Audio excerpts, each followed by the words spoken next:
2 million of them, including most government departments. Even Lenin's coffin was evacuated, along with other Kremlin treasure. It was a bit of a shock when, in those 2 or 3 days, I suppose they were just the advance of a spear tip, probably. A few chaps on motorbikes or something got to within 40 or 50 kilometers of Moscow. Then there was, I must say, a considerable shock in Moscow, and people were trying to get out. They thought the German army was going to roll in.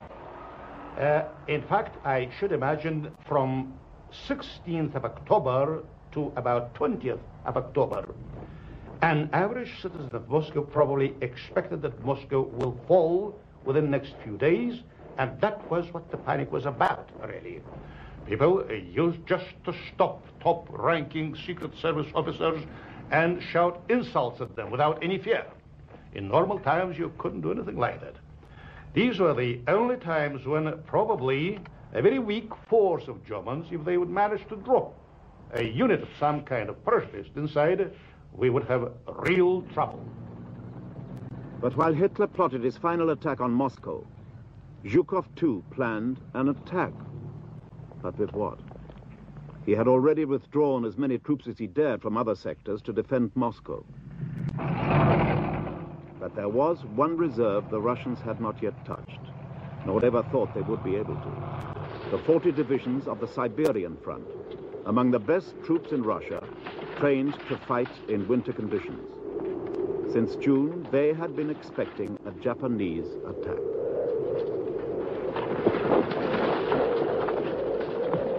Midway through October, Stalin's master spy in Tokyo reported Japan's eyes were elsewhere.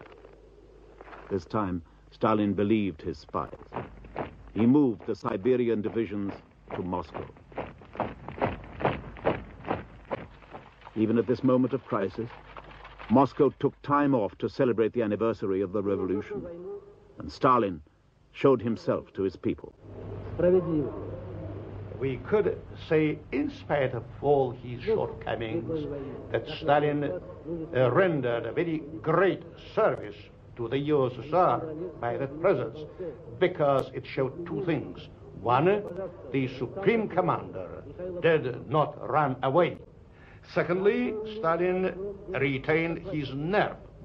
That sense of nerve spread at once into all the armed forces. All the commanders began saying, Stalin himself, he is here.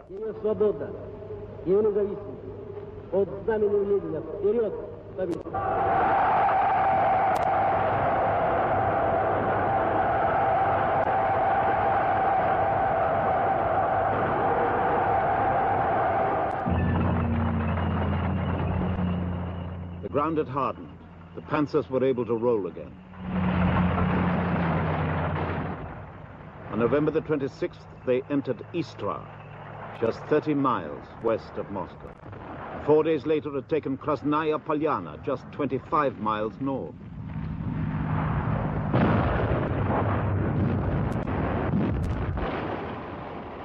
As yet, Zhukov had not used his Siberians, and German intelligence had not stumbled on the presence near Moscow of such numbers of fresh troops. But the Germans were having troubles of their own.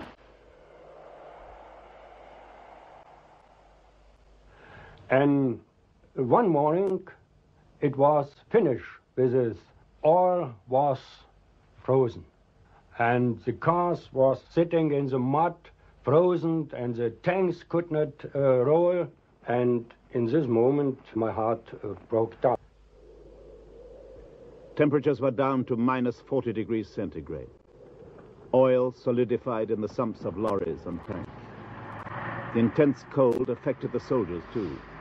There were more casualties from frostbite and stomach troubles than from actual fighting. We had no winter shoes. We had no equipment whatsoever to fight or stand the cold. And I think this became a very, very big problem right away. We lost considerable part of our equipment, guns, heavy and light equipment. Most of our artillery had become completely unusable. We had not the navigation oil suitable for this winter war. Nevertheless, the Russian had it, and suddenly our soldier realized that from one moment to the next, the weapon didn't shoot anymore. Well, the worst memory was if the wagons got frozen on the ground and the motor oil was thick, so we couldn't move. And we needed and we wanted to move. I think that was the worst. In Russia, there were no signposts to mark the ways. And to find our roads, we had set the frozen bodies of horse along the snow walls to find the way during the snow drifts. And the scenery was so disconsolate. Always snow and snow. We always were alone with us, dreaming what time we will be back in Berlin. But the powers that be back in Berlin refused to believe the worst. The newsreels made it all seem great fun.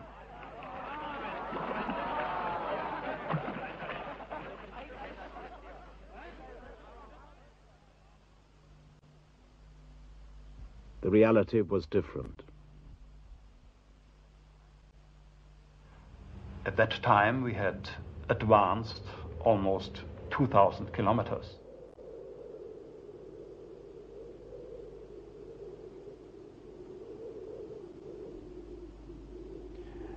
Hitler at first did not want to conceive that this crisis was the end of all his strategical planning. But the army knew it better, and the Russians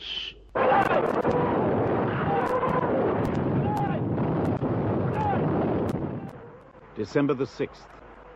With the Wehrmacht's morale at its lowest, although some German troops were just 15 miles from the Kremlin, Zhukov unleashed his Siberians. It was astonishing. This time, the first time I saw the Russian tanks, 34, running through the fields and through the snow. Our own tanks couldn't drive, couldn't shoot, because it was too cold.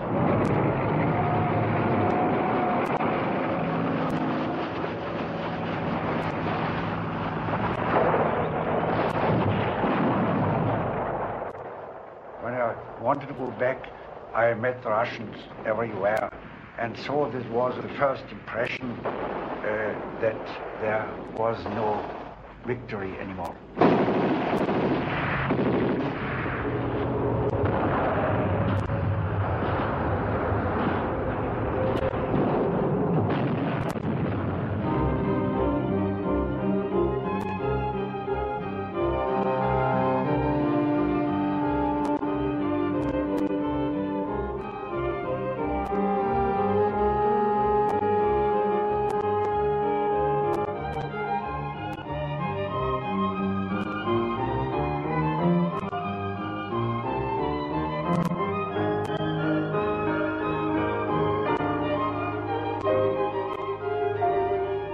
As the Russians regained some of their territory, they began to uncover the horror of the Nazi occupation.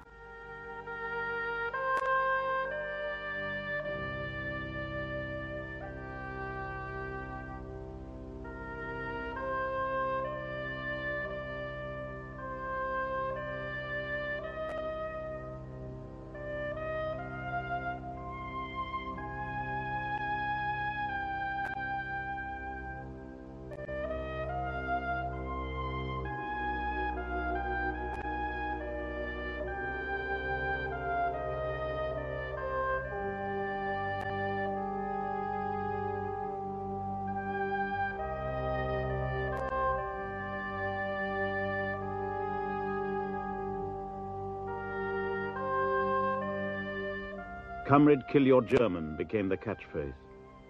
Within the first month of the Russian counteroffensive, more than 300,000 Germans were killed or captured.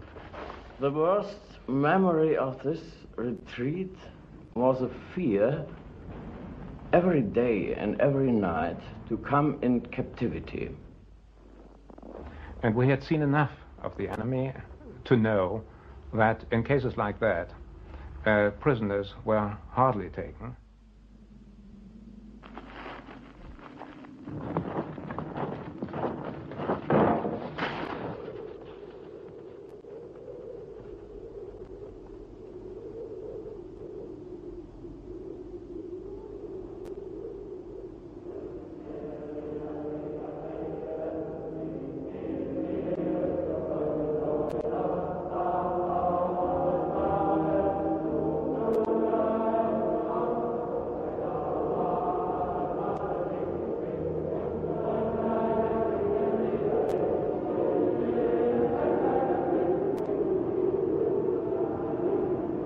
It was the first time that our soldiers remarked the dark shadows of the coming times.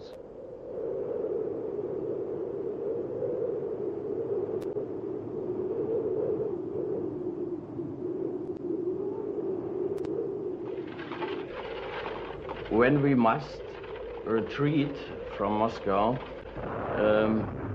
the Russian population and the Russian soldiers must think it's possible to defeat the German army.